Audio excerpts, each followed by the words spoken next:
যে আমরা দেখেছি গত 6 বছরে দফায় দফায় এক একজন তথ্য দিয়েছেন। কখন বিপ্লব দেব তৎসময়ে এর আগের প্রথম বিজেপি সরকারের একবার বলেছেন 1 লক্ষ কত হাজারের সরকারি চাকরি হয়েছে। তার কিছুদিন পর ওই সময়কার শিক্ষা দপ্তরের মন্ত্রী রতনলাল নাথ তখন একটা তথ্য দিয়েছেন।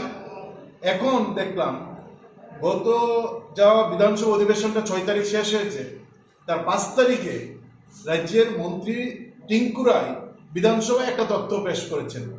সেই তথ্যে দেখা গেছে যে সব মিলিয়ে 2018 সাল থেকে 2024 সাল পর্যন্ত রাজ্যে মাত্র 11,532 জনের সরকারি চাকরি হয়েছে। গত 6 বছরে 11,000-এর চাকরি হয়েছে। প্রতি বছর 2,000 বেকারের চাকরি হয়নি এবং কথা ছিল বছরে 50,000 বেকারের চাকরি হবে। আমরা দেখুন 50,000 বছরে তো দূর, প্রতি বছর 2,000 বেকারের চাকরি হয়নি। 6 বছরে মাত্র 11,532 জনের চাকরি হয়েছে।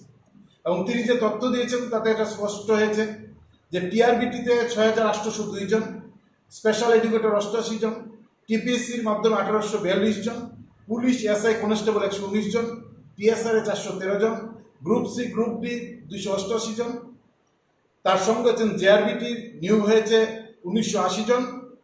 এই সব মিলে এসছেন 11,532 জন।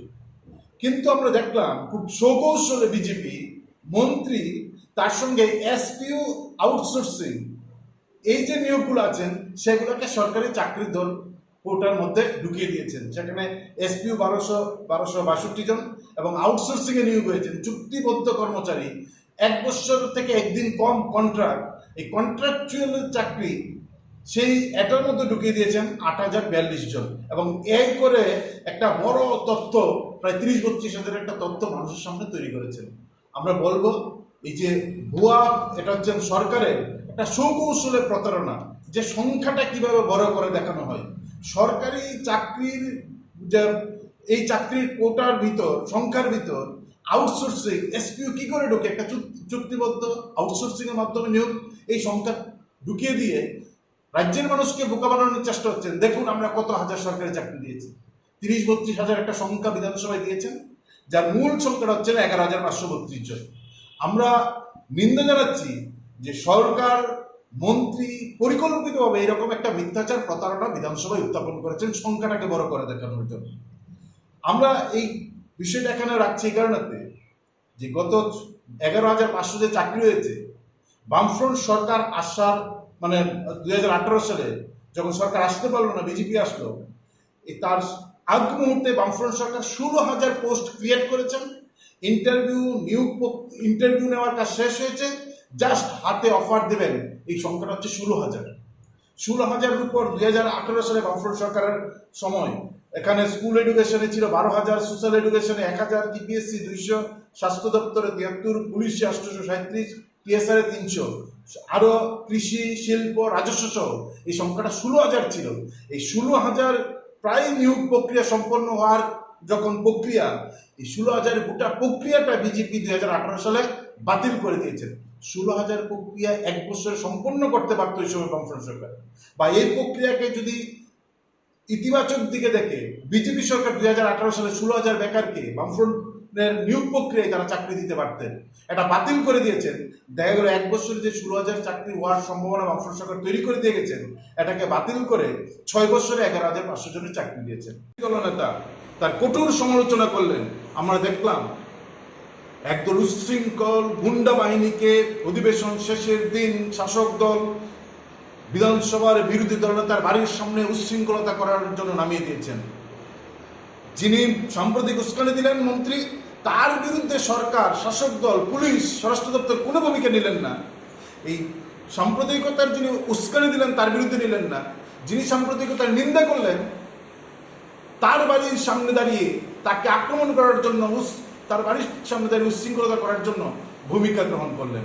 আমরা এই ঘটনার নিন্দা জানাচ্ছি। আমরা এখনো স্বরাষ্ট্র দপ্তরের কাছে দাবি জানাবো, যারা সাম্প্রদায়িক উস্কানি দিচ্ছেন সরাসরি তাদের বিরুদ্ধে কঠোর ব্যবস্থা গ্রহণ করুন, রাজ্যের সম্প্রীতি, শান্তি, উন্নয়নকে অগ্রগতিকে এগিয়ে নিয়ে যাওয়ার প্রশ্নে। আর যারা উস্কানিদাতার বিরুদ্ধে কথা বলেন, তার বাড়ির সামনে যারা গুন্ডামি করতে যায়, সেই বর্বর বাহিনীর বিরুদ্ধেও পুলিশকে কঠোর ভূমিকা গ্রহণ করতে হবে। এই বিষয়টা আমি রাখলাম আমাদের রাজ্য সভাপতি, বাকি বিষয়টা আপনাদের হচ্ছে বেকারের সামনে যে এই সরকারটা একটা বেকার বিরোধী সরকার হিসেবে আমাদের রাজ্যে তারা শাসন ক্ষমতায় আছেন।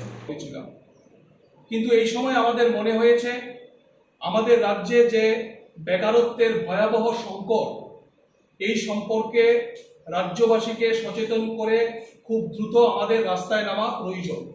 তার জন্যেই আমরা এই সংবাদ সম্মেলনের আহ্বান আমরা করেছি।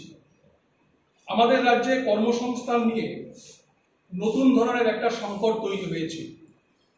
এই সংকটের গভীরতা আমাদের রাজ্যের বেকার ছেলে মেয়ে সহ এবং তাদের অভিভাবকদেরও এই গভীরতা অনুভব করতে হবে।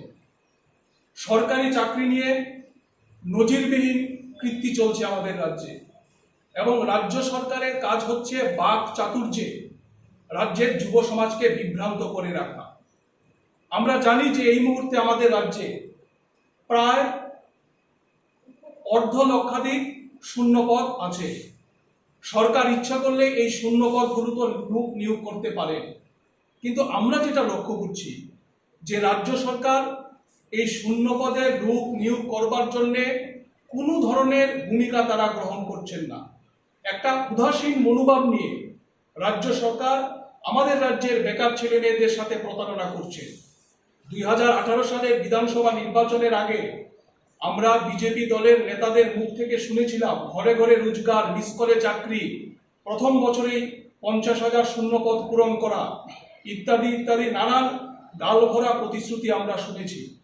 কিন্তু আজকে দাঁড়িয়ে নিয়োগ প্রক্রিয়া কি অবস্থায় আছে? রাজ্য সরকারের মন্ত্রীরা ক্যাবিনেট মিটিংয়ের পর বিভিন্ন দপ্তরে লোক নিয়োগ করবার সিদ্ধান্ত ঘোষণা করছে। সেই সিদ্ধান্ত অনুযায়ী বিজ্ঞপ্তি জারি করা হচ্ছে, বছরের পর বছর কিন্তু নিয়োগ প্রক্রিয়া হচ্ছে না। নিয়োগ প্রক্রিয়ার জন্য পরীক্ষা নেওয়া হচ্ছে, পরীক্ষার ফলাফল প্রকাশ করা হচ্ছে না।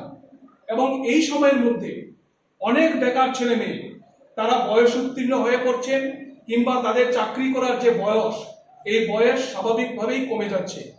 ফলে একটা নজিরবিহীন কেলেঙ্কারির মধ্য দিয়ে আমাদের রাজ্য সরকার বেকার ছেলে মেয়েদের বিভ্রান্ত করবার চেষ্টা করছে।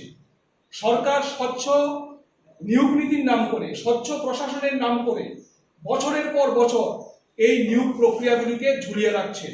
ফলে আমরা ডিওয়াইএফআই এবং টিওয়াইএফ মনে করি যে এই সংকট থেকে বেরিয়ে আসবার জন্যে রাজ্যের সমস্ত অংশের যুব সমাজকে ঐক্যবদ্ধভাবে রাস্তায় নামতে হবে।